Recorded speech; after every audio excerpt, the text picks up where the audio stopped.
So what happens when two marketers who just a year before had virtually no list team up to finish second in a $5.7 million affiliate launch? Well, you're going to find out in this episode because you're going to hear how Justin Demers and Sara Temte built an audience of buyers before the launch even started, then used that list to generate massive affiliate sales. If you've ever thought, I don't have a big list or I'm not sure how to stand out, this is the playbook you've been waiting for. If you're ready to take your affiliate program and your business to the next level, well, you're in the right place. I'm Matt McWilliams, best-selling author and 4-time Affiliate Manager of the Year, and I've built dozens of affiliate programs from the ground up to over $1 million a month. I'm here to show you how you can do it too. Let's get started. Hey, welcome back to part 5 of this 7-part series on the $5.7 million affiliate launch secrets. In this episode, you are in for a treat because I'm joined by Justin Demers and Sara Temte, who basically went from basically zero list to finishing second overall in this massive launch. Literally, hundreds of thousands of dollars in sales. And they did it in a really unique way. And so in this episode, and by the way, if you've missed any of the previous episodes, go back and check them out. The first 2 episodes, we did kind of a recap of what worked and what didn't in this almost $6 million launch. Then I had a special bonus episode where I shared a strategy that I taught the affiliates in that launch. And then the last one was our first interview that we did with Michelle Caruana. And she learned, we learned how she made almost $20,000 from, this affiliate promotion when she was a complete beginner. So go back and listen to those episodes if you missed them.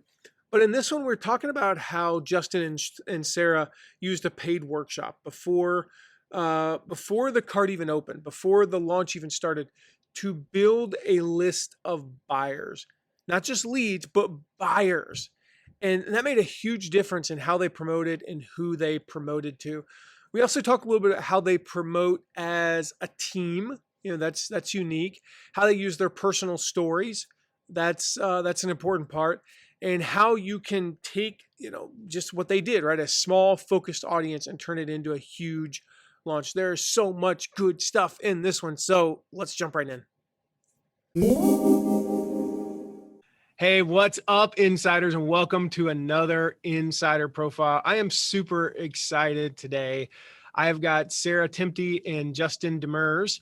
And we are going to be talking about, they were telling me a little bit about it before we went live. This is just crazy, guys. I ran the affiliate launch that they promoted, and I had a certain idea of what size audience they had and what they were doing. And I'm going to tell you right now, I knew nothing.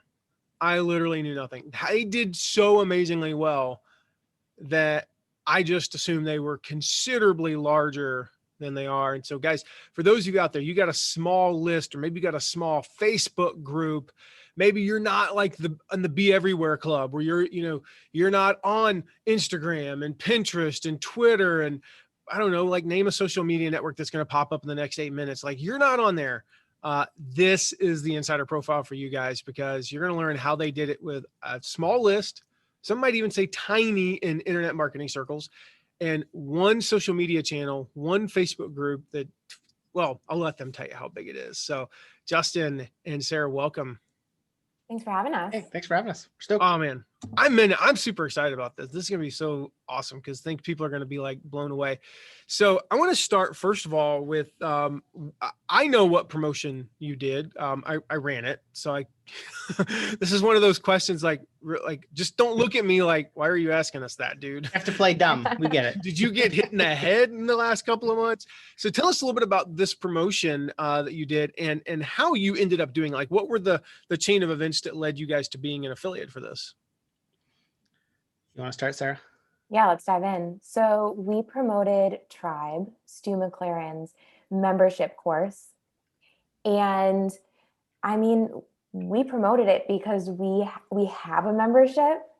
We love memberships. And most importantly, we learned memberships from Stu himself. So for us, it was a no-brainer. Justin had promoted Tribe previously before we partnered up in business. And so he'd done a pretty chill affiliate campaign the year before. And we were like, let's do this again. We had a community where, because we run a membership, I'm sure people can relate.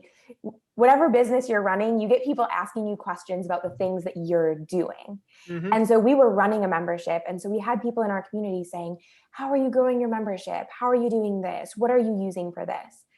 And we're like, we love running a membership, but we're certainly not the experts. Let's send you over to our friend Stu, who knows about 10 times more about memberships than we do. So it just felt like a really natural fit for us. Yeah. So who is your audience then? Like you're not the membership people clearly, but who is actually your audience and what are they coming to you for? It's we're a strange bunch around our parts. So I mean, who our audience is we have a lot of people in the online space. So course creators or membership site owners, coaches, consultants. We have some, local businesses. But I mean, our company is called Wake Up to Freedom. And so we're attracting a specific type, someone who wants to run a business, but doesn't want their life to be like only the business. Yeah. And so, it's generally a slightly older demographic, mid 30s and up usually. Okay. People who have done life for a little bit and realized like maybe they were sold something that didn't quite live up to what they thought it was going to be. And now they're looking for something that has a little bit more meaning, a little bit more purpose, and definitely a little bit more, a lot more freedom associated with it, which again, kind of like memberships are perfect for that. So it's a natural fit. Yeah. And we specifically teach people about front-end offers. So we teach a method that we call mini workshops, and we help people who have an online program, a $2,000 course, a coaching program, a service. We help them get clients by doing a low ticket workshop. So we're like, are you sick of doing free webinars? Are you sick of doing free content every single day? What if you got people to pay you to come to a workshop? So you make money through the workshop, but then also you get an opportunity to help people and then upgrade them into their back end offer. So it's perfect. We teach the front end, and for everyone in our community who wants a membership on the back end, we're like, go chat with Stu. Tribe is awesome.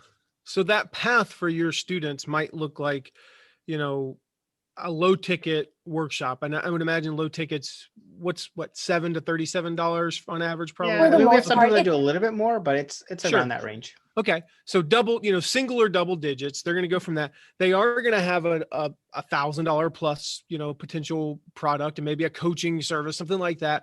But then from there, they want that recurring revenue, that membership. And like you guys said, you could probably teach people how to start a pretty decent membership. You learn from the best, or you could actually send them to the best. And that would be Stu, of course. And so I love, I mean, that's like the first rule of affiliate marketing is you find the gaps in your business. You find the things that your audience needs that they really do need to learn, that you're just not going to be the ones that teach them. And then you teach them. It goes back to our own Wake Up to Freedom is we do one thing and we do it amazingly well. And so it's the mini workshops. Like that's our expertise. And so we are A-okay to point people in the direction of someone who does one thing amazingly well. That's not that. So if it's a membership, it's Stu. If it's an all-in-one platform, it could be Kajabi. For us, we love nothing more than pointing people to the best resource that they're looking for. So about 2 years ago, did you guys even exist 2 years ago or? Yeah. No. This is a crazy whirlwind thing. Like you just, here I am. And now I'm going to be second place in one of the biggest internet marketing launches of the entire year. That's kind of cool. So 2 years ago, you didn't exist. When did you guys actually start? We just hit 1 year in business a couple weeks ago. June 25th was our 1 year anniversary. Wow. When you promoted Tribe last year, so 2020, how did you even do that? I mean, you really didn't even have an audience or anything, did No, you? I had just left my previous company, and I was just kind of like, I mean, I'd been in Stu's world for a couple years, Okay. and I had a membership in my last company, so I was familiar with membership. So that wasn't like a new thing for me. Sure. And I just love Stu and his approach, and so I was an affiliate. And I had one of my own mini workshops at the time, so it was around teaching people live video. And so I had my list of customers, which wasn't very large, and so that's who that affiliate promotion went to. And same thing, just kind of sharing my story, why I love memberships from a freedom perspective, and I'm a dad, and so being able to spend time with my kids, like that type of story. And some people gravitated towards it and signed up using my link, but it was definitely nothing like what we did this year. Yeah. And I think the beauty is like, and I say this in a sense, from a sense of awe, please do not take this as me insulting you, but Stu said, I don't know, back in like January, this is 4 or 5 months, he said, we were kind of going through like who we expected to do what, and okay, what big affiliates had dropped out, what were some of the affiliates we wanted to get, who were going to be some of the people who might surprise us, and so we're looking at all these metrics. Like I'm looking at, Facebook, we use Facebook following, Instagram following as a proxy for email list size. It's not a one-to-one clearly, but there's a pretty good chance if you've 7x your Facebook following, you probably at least doubled your email list. Again, not always the case, but we can use that as a proxy. So we're looking at those things, and he goes, one of the people I want to put on that list, Matt, is Justin, Demers. And I'm like, who? I don't even know who you're talking about. Like, wait, I'm looking at the list, and it's like, yeah, he's like way down there. Why are you telling me this, Stu? And he's like, I think he's going to do something. I just have this feeling he explains it. And I'm like, and I told him this afterwards. I was like, okay, sure. I will do it because you're my client and you pay me a lot of money, and I'll do whatever you say to do. And then sure enough, you actually far outperformed even what he thought you were going to do. I think that's just amazing. And so that's what we're going to talk about today is how you did that. So first, let's start with those numbers that I think just blow me away. You have two basic assets as far as audience. You've got your email list and you've got a Facebook group. Let's talk numbers on those. What's the email list size? So the email list is about 6,500. So for all of you out there, we know this from polling you guys. The average list size of AIM members is around 4,000 to 5,000. So Justin and Sara here, it's like the difference between, they'd be the first to say, the difference between 5,000 people and 6,500 people is not like that dramatic. No. This is, if they had 50 or 60, I could see you guys arguing, well, they're unrelatable. No, they're super relatable. And then you have a Facebook group. So this is what I know what happens. Oh, well, they have a small list, but I'll bet you they have a big group, like 50,000, 100,000 members. We know some people like that. Tiny list, big Facebook group. I'm totally setting you up for this. I think people know where I'm going. How many people are in your Facebook group? It's less than 3,000, I think. I mean, it was probably at this point, maybe 2,500. Wow. Yeah. And to be super clear, we don't have an audience hiding somewhere else either. Like we don't have a YouTube following. We don't have a podcast. We don't have an Instagram account. We're not on Twitter. We're not on Clubhouse. We're not on TikTok. Like we've got the Facebook group and we've got our email list. And man, we're super happy to not be famous and to have a small, awesome community of people who really trust us. Yeah. And just as a side note, I love, you and I are friends on Facebook, Justin. I just love your posts. I will say that for about the first 4 months that we were friends, you kept posting about, WUTF, Wake Up to Freedom. And I know you know where I'm going with this. I swore that your acronym was WTFU or UF or what? WTFU. We have a running like story in our community. It's like we help people go from WTF, what am I doing, to waking up to freedom. Like that's I just thought it was success path. Wake the up is what I was like, oh, so Justin's like one of those like, ex-Navy SEAL motivational, like you got to get up at 4:30 in the morning and work 19 hours a day, 8 days a week. Like that's what it's complete opposite. Yeah. Couldn't be any further from that. Yeah. And I'm like looking at this and it's like, he's like, wake the bleep up. And he's like, I'm on vacation. And I'm like, what are you doing? You're not living what you say. And it took me about a couple of months to figure out that was not the acronym. So let's talk about this. I want to talk about just strategically speaking, how you guys did this. And then I want to talk about the workflow between the two of you, but let's start with the strategic side. Yeah. If you had to pick maybe your top three, like you look back and go, because again, you went from with tiny audience and, less than 3,000 people in your Facebook group to finishing, guys, I just want to say like second place in one of the biggest internet marketing launches of the year. I mean, it was a $40,000 second place prize. And you guys, I think maybe 14 something sales from first place, the $100,000 prize. Nearly, we'll just do round numbers, nearly $400,000 in sales, everyone. So this is like, these are massive numbers. So if you had to sum up and say like, here are the top three things that we did, what would those be that got you? I know it's kind of a loaded question, but yeah, I'll throw it out there. I mean, maybe I want to say one thing, because we have, there's like a little like asterisk next to our list size, which is we don't do any freebies. So that we don't have a lead magnet, we don't have an opt-in, we don't have, so our 6,500 are buyers. They've bought something from us. And so the trust is much, much, much higher than a list of 50,000 people who've just downloaded a freebie.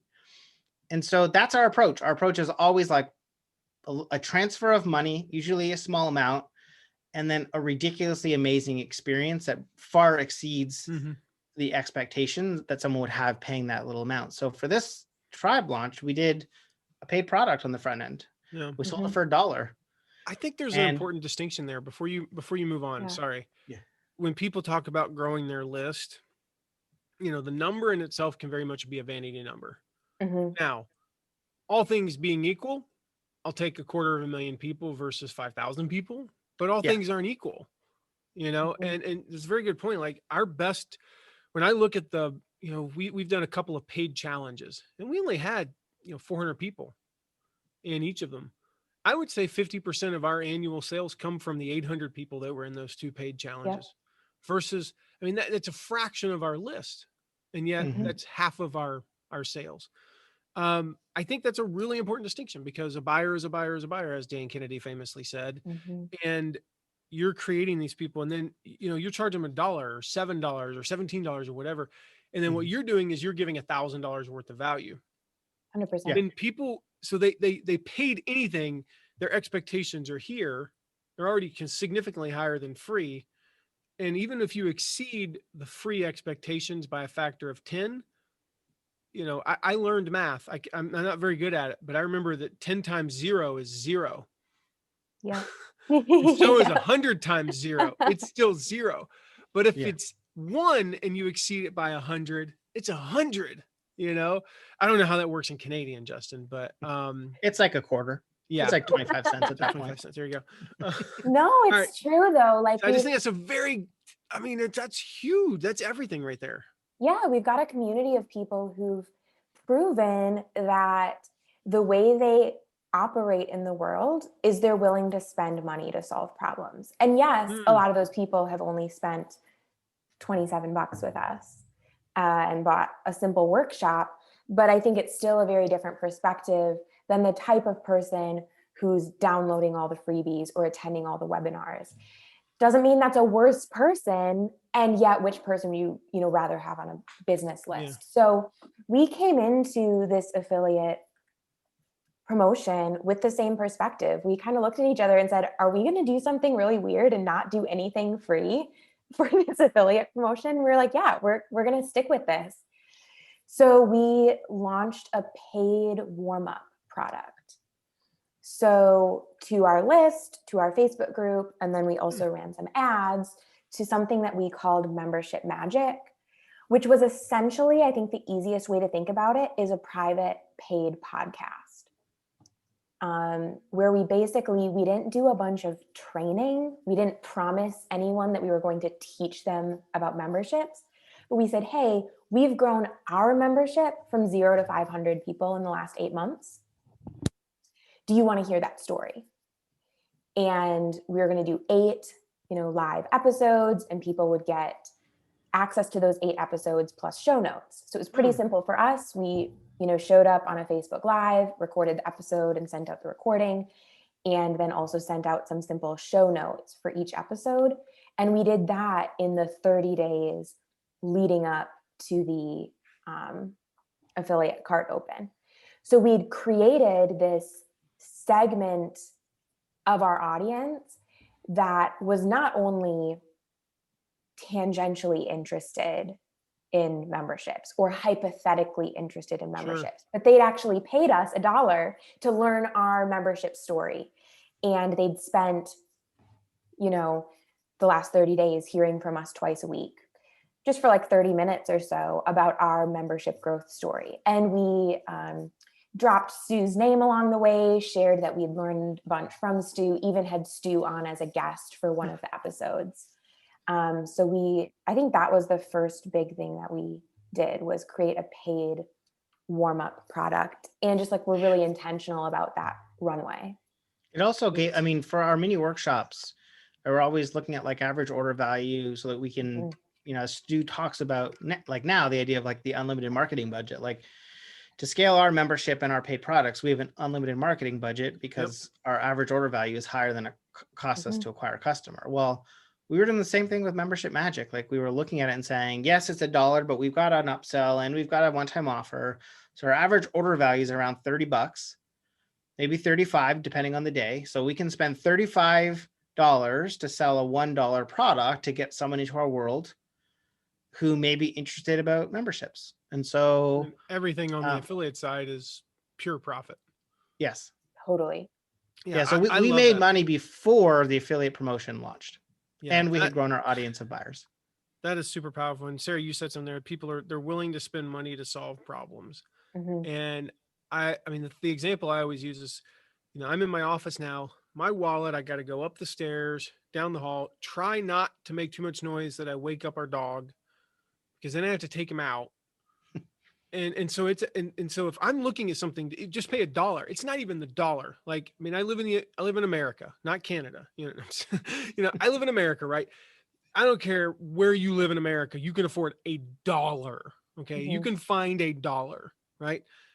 But it's the going upstairs, trying not to wake up the dog, tiptoeing down the hall and all that. And then got to come all the way back down and enter digits into the thing. There's a certain barrier to entry versus type your best email, click enter, and then I may never even look at it again. Just because I did all of that, you can bet I'm going to download every episode. I'm going to make sure they end up on my phone.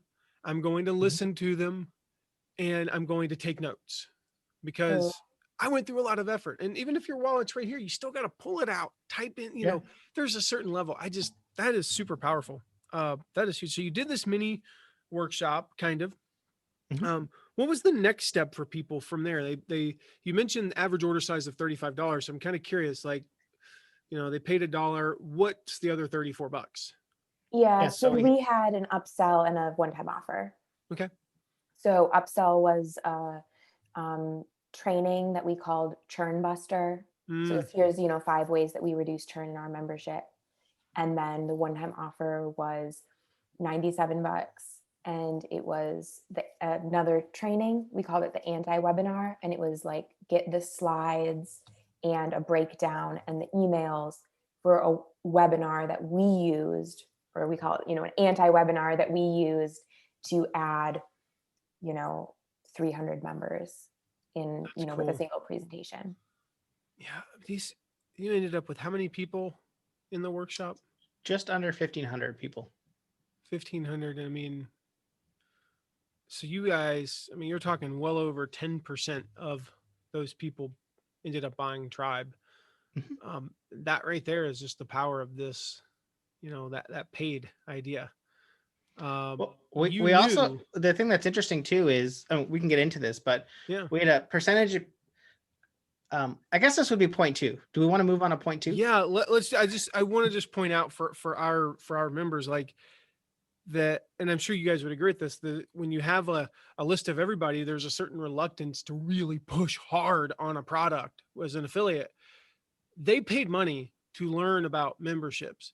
They may turn out. I mean, clearly, 87% of them did not pay anything to Stu, or whatever the percentage is. 85% paid nothing, but you had no fear in going, completely all out, because they're not going to pay you money and then be like, actually, I have no interest in this whatsoever. There's at least a cursory level of interest versus, wow, they downloaded a PDF. Wow, that really, they're really interested, All right, let's go into point 2. So when this relates to what you're just sharing, it's the idea of like the content that we firmly believe, like there's no one way to do everything. There's like a million ways to do everything. And so for us in these 8 episodes, it was us sharing our story about why membership. And part of that is like breaking down a lot of like myths around like the content treadmill, or always having to be on the clock, or memberships being harder to sell than courses, just stuff that people generally take as fact. And our experience is it's not fact at all. In fact, in a lot of cases, it's like the opposite. But in sharing that, we also wanted to make it clear that like memberships are not for everyone. So even if you paid us $1 and at the end of this experience, you learn that you don't want a membership, that was awesome. It was not, the goal of this was not give us $1 so we could sell you another product. It was give us $1. We'll share everything we've done to grow our membership. But if at the end of this experience, you've realized that a membership is not right for you, then that's $1 well spent. And so when I look at like, let's say 150, as like 150 people that signed up for Tribe, I don't look at the other people as like failed conversions. I look at that and say like, they found out that either Tribe wasn't right for them, which is fine. A membership wasn't right for them, or even just like this time, this year, this season wasn't right for them. And so that's a success for us. But the other thing that came from this is, and this was totally like an unexpected but welcome surprise, is because of the way our product fits in, it leads perfectly to memberships. So like if you have a mini workshop on the front end, like that's what we do, right? We have a mini workshop that fills our membership.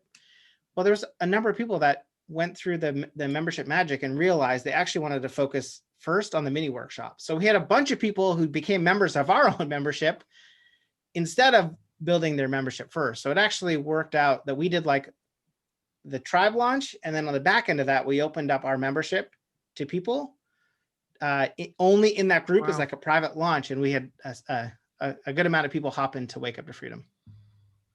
So you had another revenue stream there. A little downsell. I mean, you're probably, I'm just going to guess, you're talking over from that mini workshop, you're talking 25% probably bought something else from you. Yeah. I got to talk to you guys about how to do that. I'll just say our mini workshop / challenges convert more to about 8%. So, you're about 3 times higher. We'll talk later, because I got to learn from you guys. So that's 2. Let's look at maybe that third strategy. Is there something you guys did, that just, maybe you haven't seen done before, or, you feel like you kind of innovated it for this promotion specifically? Let's talk about specifically once Tribe opened, the selling part of Tribe. Just curious, is there anything you guys did you think that was pretty cool? I mean, Sarah's sales page was a work of art. So we didn't treat it like Tribe's open now, go check out. Like we had a whole sales page for our own bonuses and stuff, which are fine. But I think it was, again, just the story of why Tribe, what it's done for us, how it's been a shortcut, how we're not online marketer famous. Nobody knows who Sara and Justin are. We're just 2 regular people, and somehow we've made it work. So you could too. I mean, we really leaned into that story. I mean, not only through Membership Magic, but the sales page, and also during Tribe, like the open cart. Like we're not special. We don't have some unique gift. We don't have a huge audience, none of that stuff. We're just like two normal people who've somehow built a, 7-figure membership doing things taught by this guy. Like, if that's what you want, there's no better place to learn it. Mm-hmm. And I think, in addition to that, Matt, you hinted at this earlier, that it's easy to hold back from going level 10 with an affiliate launch when you're not sure if the people in your audience are going to be annoyed or going to be interested or going to be turned off. And I think because we had this group of people that we knew were the right fit for this, it did really free us up to treat this promotion really seriously. And so that included building a full sales page and an awesome stack of bonuses. But it also was, we sent, I think, 30 emails during the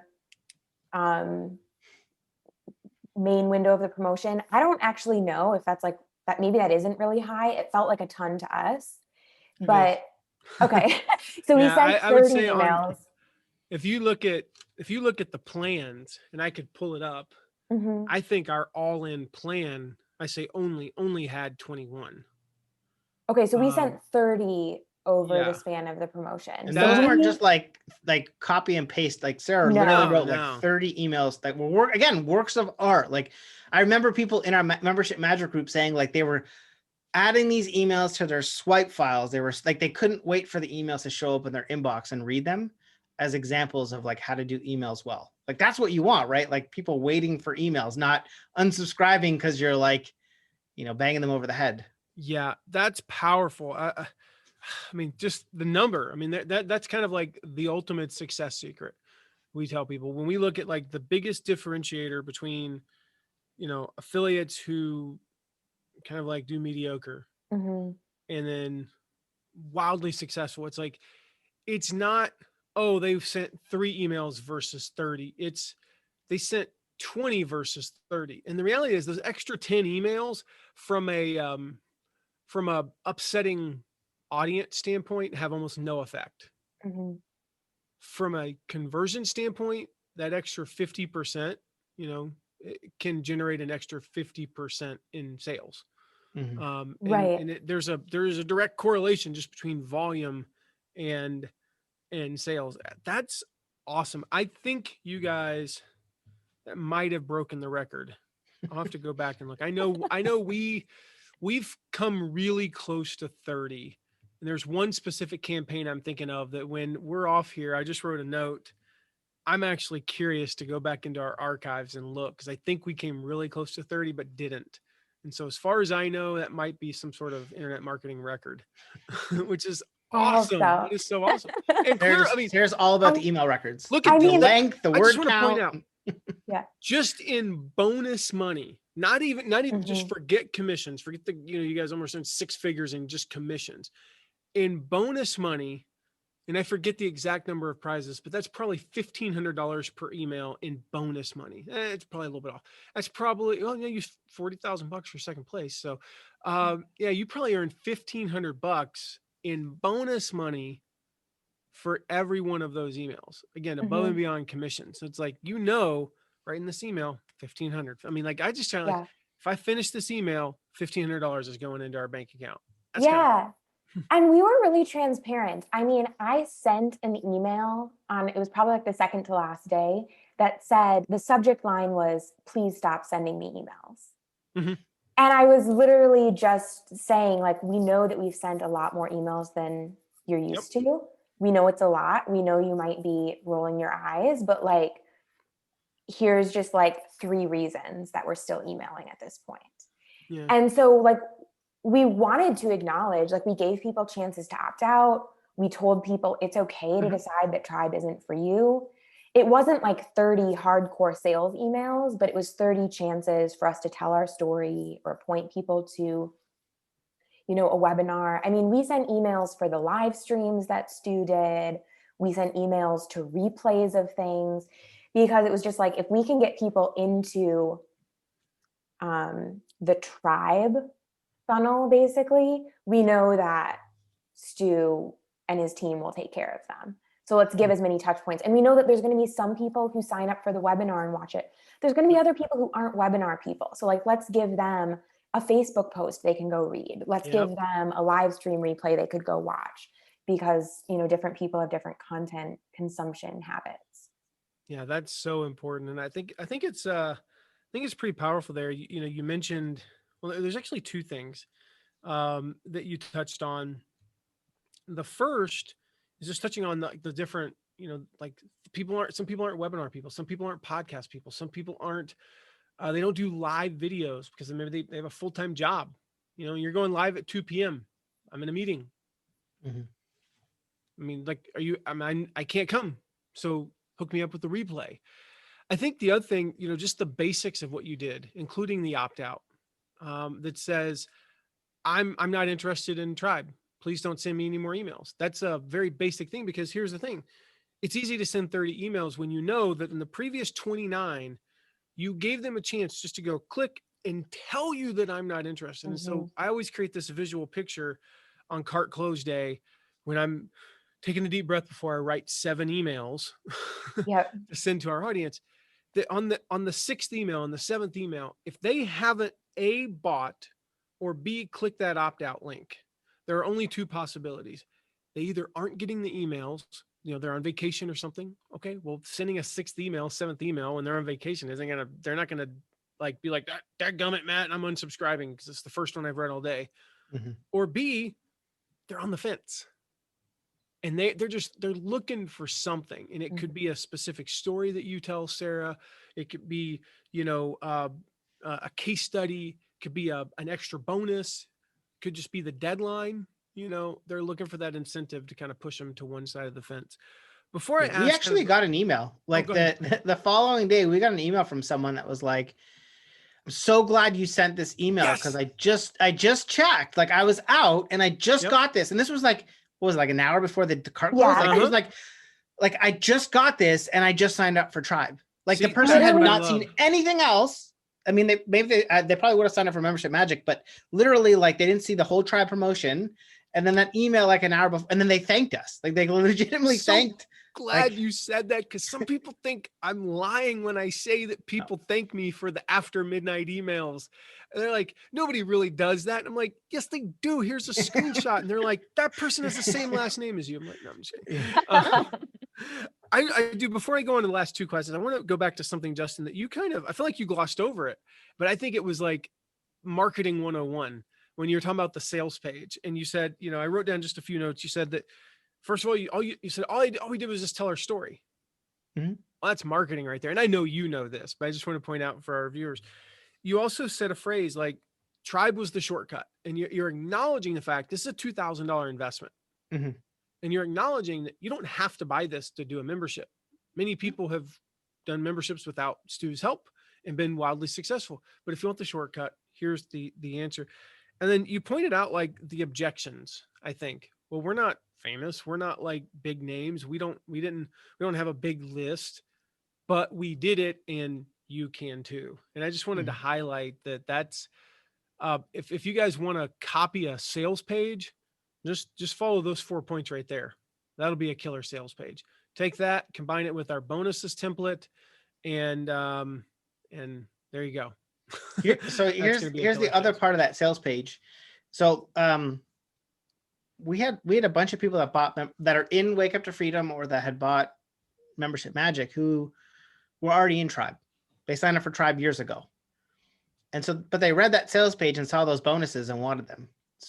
So we actually made the offer to say like, hey, if you're already a Triber and you just want to buy these bonuses and just participate in our experience, you can. And it was like $800, $700, $800. So it wasn't an inexpensive downsell. Mm-hmm. And again, a significant amount of people bought that. Like, that's how powerful the sales page was. So we treated it like a product. And I think the other thing about this, which I got from, I can't remember who, it was from one of the other affiliates last year.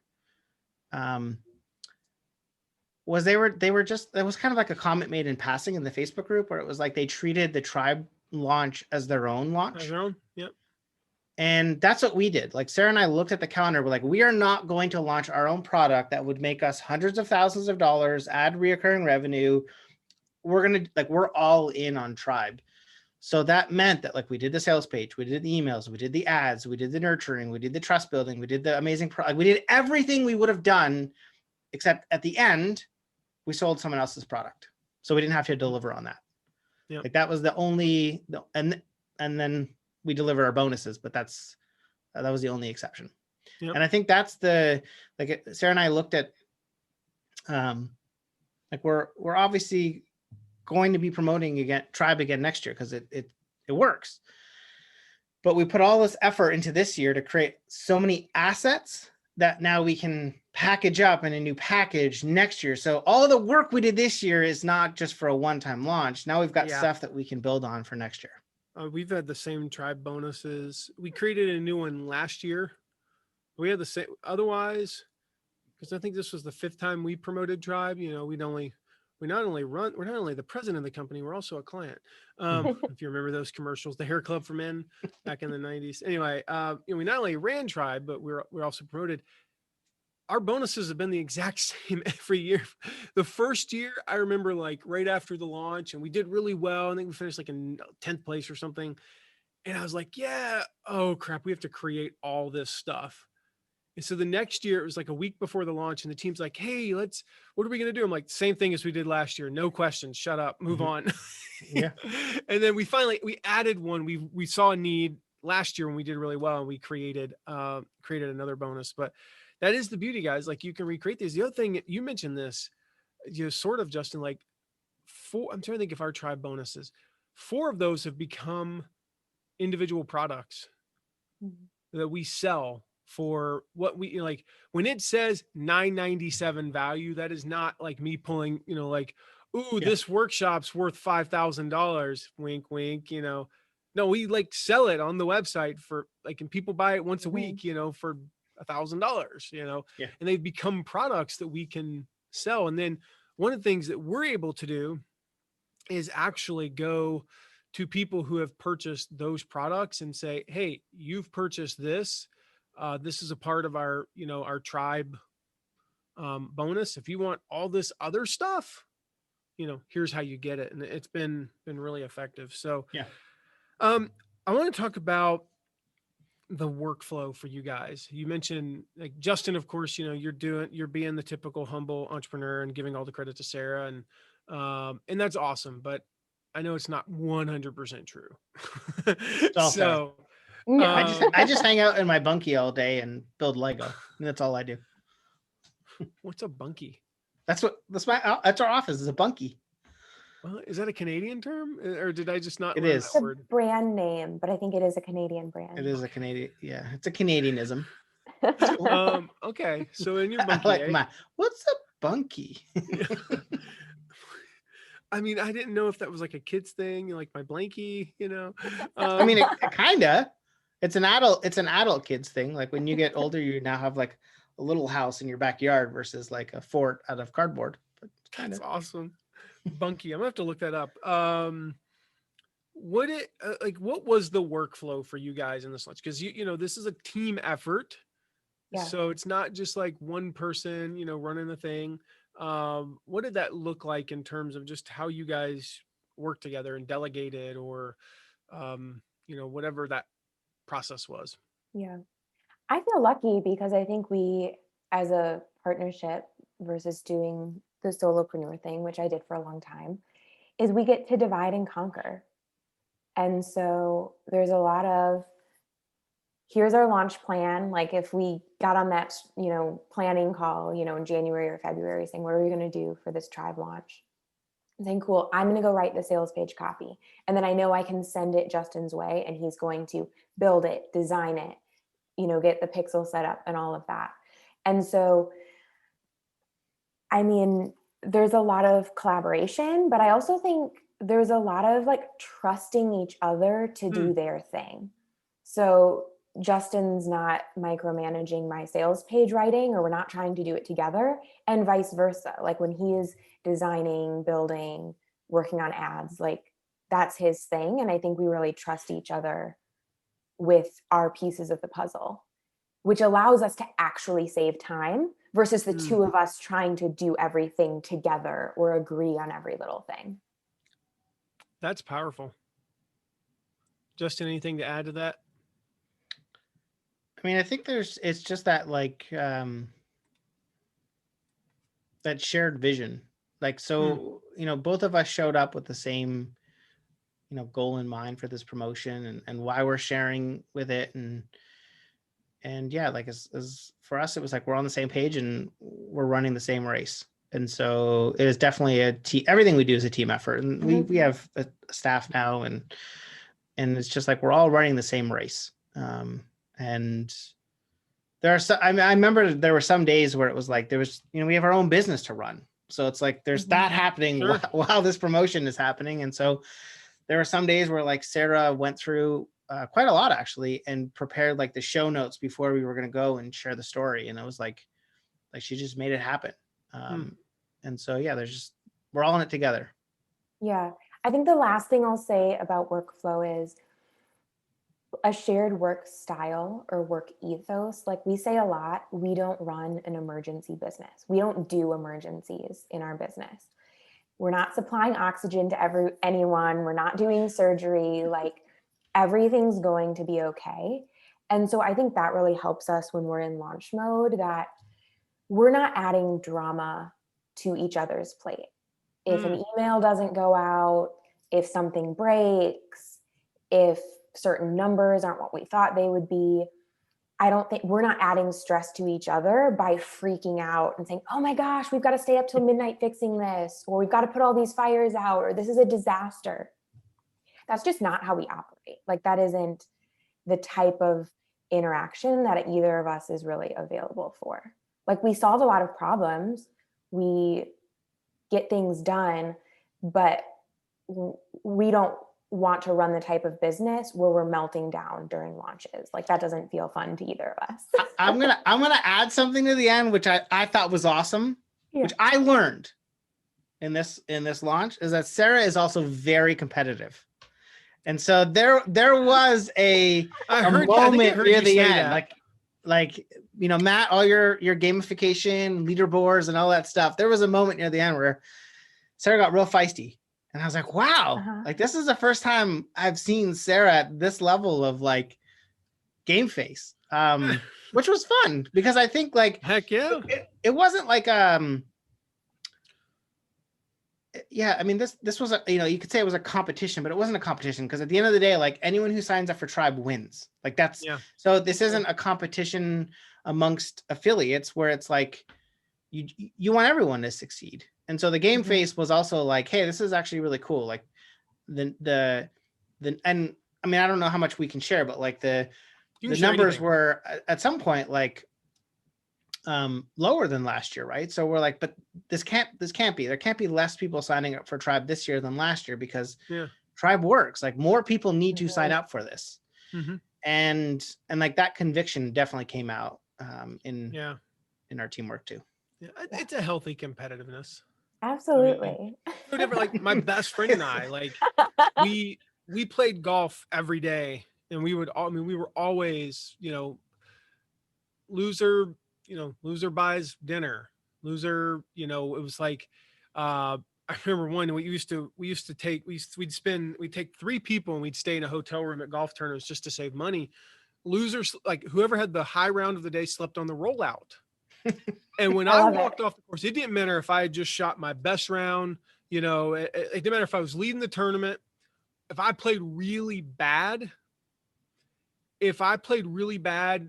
but I was one shot better than one of the other guys, it's like, okay, a little bit of yes. Like I get to at least sleep in the bed. I don't just sleep on the rollout. Like, and I could be leading the tournament, but like I remember one tournament I was leading the tournament after 3 rounds, but I didn't play great that day. And I didn't care about leading tournaments. Just like, what did Hunter and Connor shoot? I had immediately went to the leaderboard because they'd already left. And I'm like, yes, okay. I didn't beat Hunter, but I beat Connor. I get to sleep in the bed tonight, like that's a healthy competitiveness, and I still wanted them to do well. Like I wanted us to always, I wanted them to finish in 2nd and 3rd place every time. Yeah. No, it's fun because like we're in a mastermind with the person who got 1st place. Are you? And 3rd place in the competition. So we weren't against them in this sense, but it's like, I'm okay not getting 1st place, or I'm okay not being on the leaderboard. like I'm okay, but I'm not okay not being on the leaderboard or not placing because we just didn't send an email or because we just didn't show up. Like, I think it's that like leave it all on the field sort Or of you mentality. forgot that thing. Like, right. oh, It's why like, didn't you do that? right. If we're not Yep. top place, like that's fine. But let's not be top place because like we didn't send the voice messages or we didn't reach out to the people who were on the fence or we didn't send the 5 or 7 emails on cart close day. Yeah. So this is the thing. This goes back to like how we work. So Sara is like the very competitive, right? And Justin is the Canadian who's filmed Super Bowls and every NFL stadium and not cared at all about who won any of the football games because I just don't care about sport. Meanwhile, I like have NFL podcasts on my phone. Like that's the main type of media that I consume. So maybe that's the other part of teamwork is that there's one person who's like very competitive to carry the other person through because it totally like, I mean, for me, it was like Sarah's game face brought my game face on too, where it was That's like, awesome. You know, we're all in this. No, I love that. I think, I mean, that's just so important. If your partner or, I mean, I think, you know, my business partner's my wife. And when it comes to planning and budgeting and like, if it were up to me, like I literally have no clue how much money we have. You know why I don't? Because our quarterly meeting was 13 days ago. That's the last time I knew how much money we had. And I will not know again until October 1st. No clue. But I'm glad that she does. Yeah. You know, our employees would never get paid. Our team would never get paid. You know, like I would just assume they were doing great. Guess what? I'd work for free. So that's sure they'll work for free too, you know, and they'd have to remind me. And you know what? They could also take advantage of that. They could remind me twice in a month and I'd pay them twice. So I'm glad she's got that. Just before I wrap up with our last question, I want to thank you guys, especially something you said, Sara. The part about we don't do emergencies. That's a great reminder for me. I know a few years ago, and you guys have probably heard him do this, but Stu spoke at a conference that I was at, and he just, when the stuff hits the fan in a launch or a promotion, he's like, I just want you to remember. And he played the song, Bob Marley, Two Little Birds, I think is that I don't know the name of the song. I just always known it as Every Little Thing is going to be all right. Yeah. And that song will pop in my head and it reminds you, like, we're in the middle. I was telling you guys before we went live, like as soon as we get off this, I know what I got to go back to. It's a big old poop storm with a launch. And yet nobody's panicking. I'm not like, one of the guys on our team texted me and he's like, I'm trying. I go, great. Thanks. Like, I know you're trying. And if it gets fixed by 3, it gets fixed by 3. If it takes till 4, it takes till 4. If it's not today, well, we did our best, and it's not like I'm just going to go watch ESPN for 2 hours while my team fixes it. I'm here to help, but I realize there's nothing I can do. I'm not the tech guy. I don't know how to do it. So thank you for that reminder. And Justin, thank you just for what you have shared today. Like, again, I know you you glossed over it, but man, what you shared about that sales page was so good. And just, this has been so awesome. So here's the last question. I think I would like to know, and I know people who are where you were 2 years ago would love to know, if you could take somebody who's exactly where you were 2 years ago, no audience, like not even really have a business yet, and you could give them one piece of advice, what would you say to them? And maybe we could go each of you, Sara first or Justin first, or however you want to do it. I think one of the big things for us has been staying in our lane. I think that's one of the things, Justin, you alluded to earlier that opened up the opportunity to do this affiliate promotion because it was a gap, something we don't teach. We have really leaned in to teaching one method, becoming known for one front-end product. Not trying to reinvent the wheel every quarter or launch some new offer every other month. But we've got our mini workshop. We continually are sending people to that. Like we teach a specific method in that. It's like, go to that. That's our thing. That's what we're known for. That's what we talk about. That's what we do. That's what we build our community around. And then in our membership, we help people implement. And so it's helped us build a community that's really aligned. It's helped us help people get actual results because we're not trying to teach them a million different strategies. It's helped us create an awesome product because it's not bloated.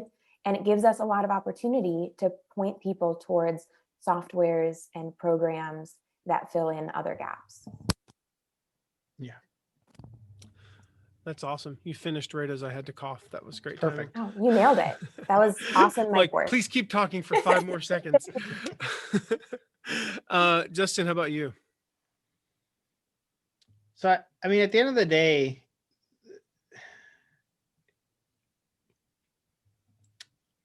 we, as much as this, like, yes, this is an affiliate competition or an affiliate thing, and yes, we're making money, that's not like our guiding beacon. And so for Mini Workshop Magic, for Wake Up to Freedom, for Membership Magic, for Tribe, it really is about like helping people get the thing that they're after, like get that result. And you know, the reason people trusted us to sign up for Tribe is because their trust is well placed. And it was well placed when they signed up for Mini Workshop Magic and got that result. It was well placed when they joined us in Wake Up to Freedom and have seen that result. You know, there's I hate to say it, but there's like a lot of overhyped products with big promises that don't deliver. And so if you're out there, don't make crappy products. Like, it sounds silly to say, but like there are a lot of crappy products. Like make something that works, because as soon as you do, you immediately stand out. And it's not like we're not, again, famous. We don't have flashy marketing. We don't rely on nice cars or any of that stuff. Like, we just have a product that works, and we just continually make it better, which is like Tribe, right? Stu continually makes it better and better and better. And that's just in service of clients. And so that's the thing that's worked for us. Well, guys, thank you. I know we went a little long for all of our time here, but I just want to thank you so much for your time. Before I go Google bunkies and learn more about this Canadian gym, that I still think you might be making up that word. It's like, it's probably going to end up being something that I'm going to regret Googling. I don't know why. I just have that feeling. Bunkie. Yeah, I'm hoping that this doesn't lead me down a weird great path. It's like a Canadian cottage. That's it. Nice. Where can people find you? And I just want to say before you answer that, you mentioned earlier, you guys don't have like, free entry points. No. So guys, what I want you to do is listen to what Justin says. And then below this video, we are going to put a giant link, probably in the form of a button. Okay. Click it. If what you see is good for you, you say, I got to have that. Then go upstairs. Don't wake your dog up. Whatever you got to do, tiptoe down the hallway, grab your wallet. I get it. It is. I know. I said it earlier. It's a barrier. Across the barrier and go, you know what? I got to have that. Because if nothing else, I want you guys to see how Justin and Sara, I want you to see those 30 emails. I want you to see what they're doing in their business. So you can, like you said, Sara, like people you're going to be adding these to their swipe file. And, if nothing else, do it for that reason. So where can people go on that link below, Justin? Or that link will take them right to Mini Workshop Magic. So if you're interested in building a workshop that helps you create a list of buyers who sign up for affiliate offers or sign up for your main product or your membership or whatever it is that you typically sell, we want to help you do that. So click that button. I don't think anybody's like, after hearing this, they're probably like, whatever, mini workshops. That doesn't even work. Well, guys, thank you so much. This has been awesome. Thanks for having us. So how awesome was that? From basically 0 to second place. Justin and Sara, they are proof you do not need a huge list. You don't need years of experience. You don't need a massive team to absolutely crush it in one of these big affiliate launches. Really, you just need the right story. You need, right strategy, the right compelling story, and you need to really understand your audience. I mean, it really comes down to that. So if you loved what they shared about running a paid workshop, about building buyer-focused lists, maybe partnering up for your promotions, imagine what would happen if you actually put even one of those things into action for your next launch. Just one. So try it. Try something you learned today. Put it into practice. And don't forget, this is part 5 of this 7-part series. So if you missed any of the earlier episodes, go back and catch up. There are gold nuggets in every single one. And make sure you hit subscribe, because we got 2 more episodes coming up, not to mention all the other amazing content we have coming up this year. So go make sure you hit subscribe if you haven't yet, because you do not want to miss the upcoming episodes. I got 2 more amazing interviews. If you want the swipe copy, the behind the scenes stuff, that Midnight Mover email I talked about before, you can text Midnight to 260-217-4619. Again, you can text me anytime there as well. Questions or ideas for episodes. So with that, again, like I said, make sure you hit subscribe, because the upcoming episodes are amazing. The next one is one of my favorite interviews I have ever done. You don't want to miss it. So I will see you then. Thank you so much for listening today. If you know someone who would benefit from hearing this episode, make sure to share it with them. And if you have a question, you can ask it at asktheaffiliateguy.com. Questions make my best episode, and it's a great way to get featured right here on the podcast. And if you're loving what you're hearing, please take a moment to leave a rating and review. That helps others find this content so we can all benefit from it. See you soon.